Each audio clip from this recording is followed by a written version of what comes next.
Bismillahirrahmanirrahim. Assalamualaikum warahmatullahi wabarakatuh. Baik, di sini saya Imam Askarafi dan NPM 22001003 akan melakukan skills lab pembacaan elektrokardiogram. Baik, untuk pembacaan EKG ini pertama-tama kita harus melihat nama dari pasien. Baik, sini nama pasiennya Tuan A, kemudian usianya 36 tahun dan juga ya dilihat jenis kelaminnya dia male atau laki-laki. Kemudian dilihat juga tanggal pengambilan dari EKG-nya sendiri, itu 1 Oktober 2014. Baik, di sini kita akan menilai gelombang PQRS yang dimana dia lebih dominan negatif pada lead 1 dan di lead lainnya sisanya ke atas. Kemudian kita lihat juga amplitudenya itu 1 mV per 10 mm. Kemudian kalibrasi kertasnya itu 25 mm per second. Kemudian di sini kita akan menilai regularitas antar gelombang R-nya yang dimana untuk jarak tiap gelombang R itu normalnya dia cenderung sama. Misalkan di sini dari R ke sini itu 4 kotak dan sebaliknya di sini juga 4 kotak besar. Jadi normalnya dia akan sama. Kemudian kita akan melihat heart rate yang dimana kalau heart rate-nya normal itu 300 dibagi jumlah kotak antar jarak gelombang R. Karena sini ada 4 kotak berarti 300 dibagi 4 itu 75.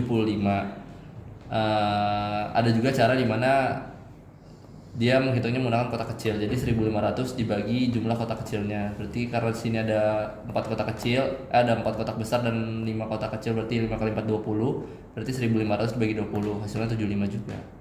Kemudian kita nilai juga ritmenya, dia sinus atau non sinus dengan cara dilihat apakah terdapat gelombang PQRST-nya. Jadi apabila dia terdapat gelombang PQRST berarti dia sinus, dan apabila ada salah satu gelombang yang tidak ada berarti dia non sinus. Kemudian di sini kita menilai gelombang P.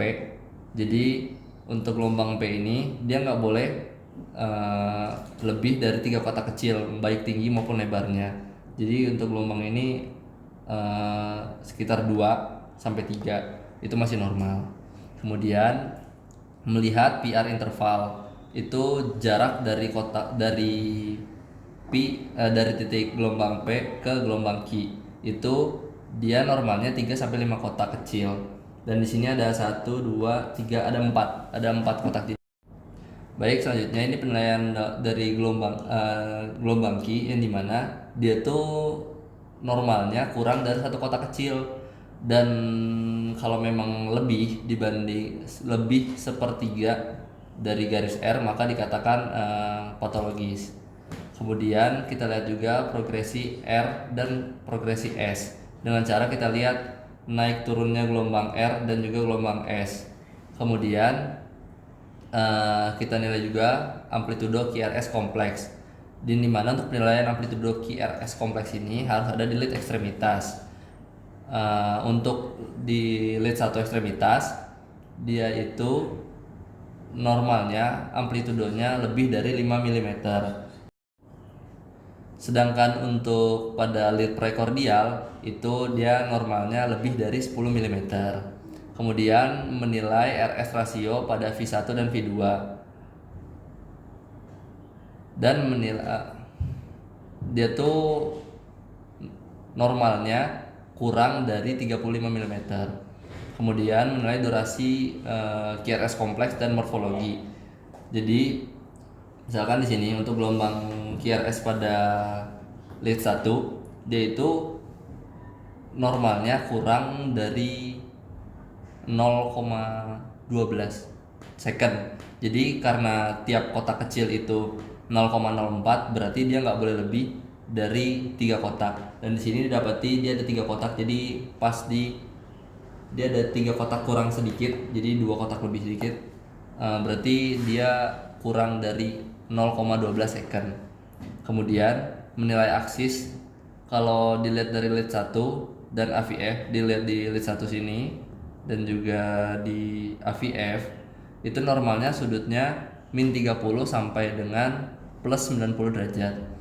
Kemudian kita menilai morfologi ST yang waktunya tuh 0,05 sampai 0,15. Baru jika ada kenaikan atau penurunan sampai 2 mm di prekardial lead berarti ada kondisi patologis di sana.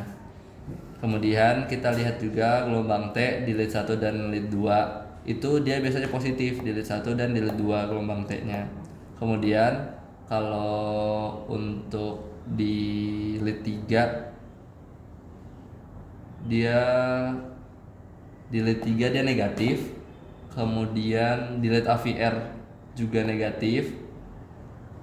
Dan di lead AVL dan AVF ini bisa normal, bisa positif, bisa juga negatif.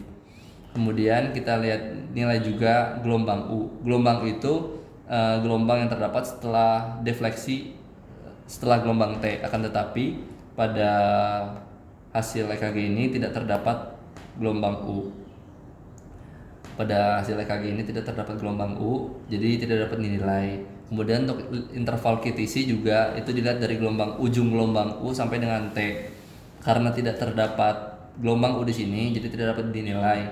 Dan kalau memang terdapat, untuk normalnya laki-laki itu di bawah 0,42 dan untuk perempuan normalnya di bawah 0,45. Jika lebih dari itu dikatakan patologis.